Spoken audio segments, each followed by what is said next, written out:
I had 3 Cub Scout dens when my boys were young enough to be in Cub Scouts. I had 3 Girl Scout troops when my two girls themselves were in Girl Scouts. I worked down at Boston Avenue as a choir mother, and I was a head choir mother for many years. I just thought that when you had children, you volunteered.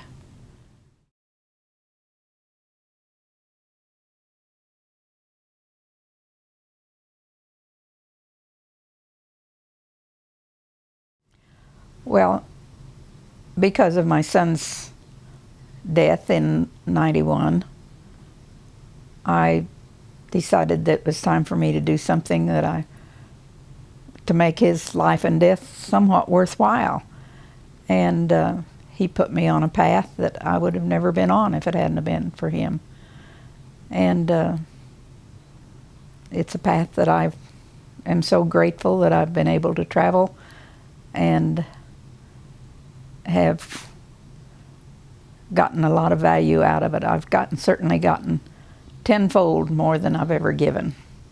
When David came home for his 10th year high school reunion and went back, and when he got back to New York, he was so sick when he got off the plane that he took a cab to the hospital, and he was diagnosed with full-blown AIDS. And David lived to the 15th of March after coming home on the 27th of July. And we had some good times, togetherness that we're not expecting to have. And it was good. And you have to remember, this was fairly early on in the development of HIV/AIDS here in Oklahoma. I had a friend call and wanted to know if I could possibly take care of a dog that was having lots of problems, and the owner was dying, and they were afraid the dog was going to die before he did. And could I do something about it? And I said, well, I'll certainly see. So I called a friend who was a vet and said, can you help me with this? And he said, I can half price it with you. So he took care of the dog, and we got the dog back in shape and returned it to home. And I'm sure it was my friend that had asked me to do this that called the newspaper. And the newspaper lady came out and interviewed the dog and me. The lady from the newspaper said, what do you call your program?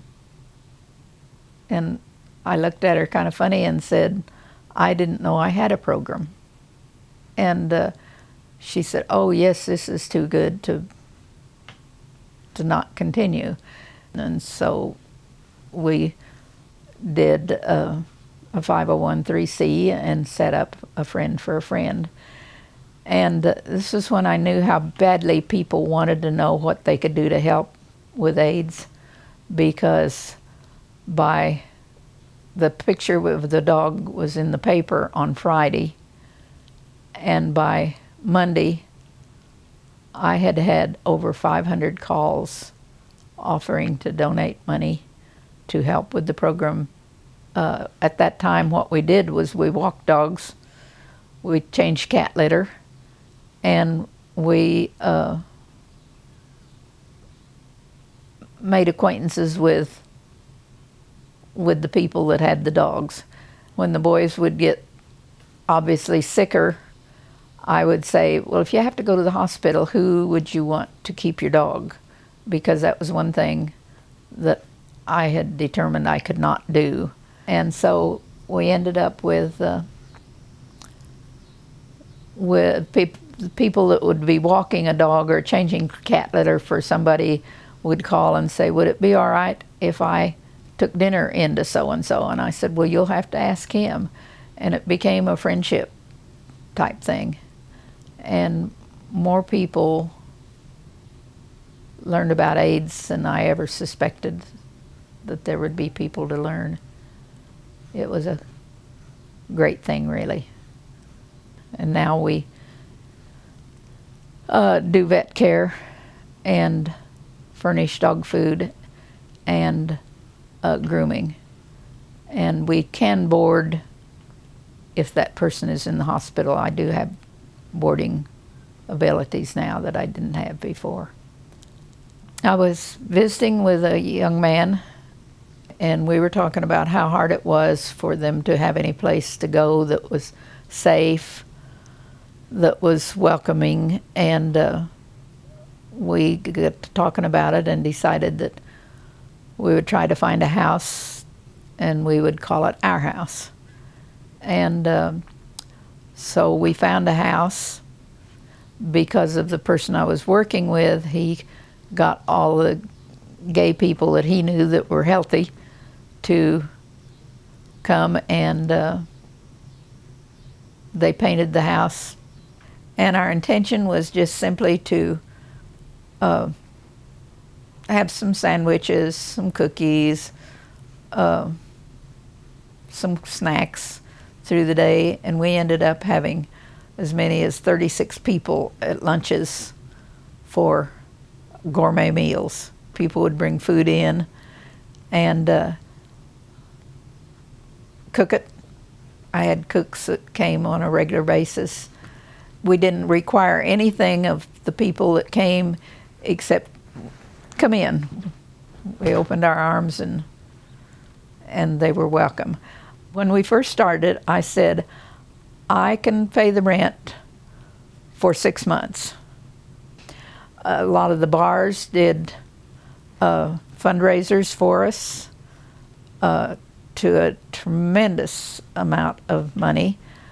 And I had 2 young men who had been in my Cub Scout den when they were little, and they were now in the oil business. And their dad came to me and told me that they would like to contribute for the rent, which they did. Another oil company contributed, a small oil company contributed for the rent. And we never lacked for funds for the food. We put a fence up and paid for the fence by people buying pickets and putting, commenting on their loved one that they were putting it up for, or for some, put things that that person had enjoyed and their memories. The fence was just a memorial fence, and it was good. We had the house opened in '94, and we had actually was about 5 years over total. And some things went on at the house that I couldn't be there because my husband got sick and I couldn't leave him at home. I couldn't find anybody to turn it over to that could run it. And times had changed in that was not quite the prejudices that, and with the change of medicine, the guys were able to get out more than they had been before. We were down to not having as many people come, and a lot of people had died. And I have worked with, in one way or another, with 135 people, 37 now, that are no longer with us. And week on end, I could have attended many, many funeral services, which I couldn't do because of my own vitality. Takes a lot out of you. And so when the house closed, it was a good thing when it was open, and it was a good job. It was a good experience for the people that ran it, and it was a good experience for the people that got to come. It's given me a life that I have been able to make valuable to not only me, but hopefully to other people. And I just have felt like I was very blessed with all the way everything happened. Wasn't what I would have chosen, but you don't always get what you choose. So it's been a blessing. just the whole thing. And I feel very, very blessed with all of my friends. I have friends that I would have not even known how to make friends with if it hadn't been for David.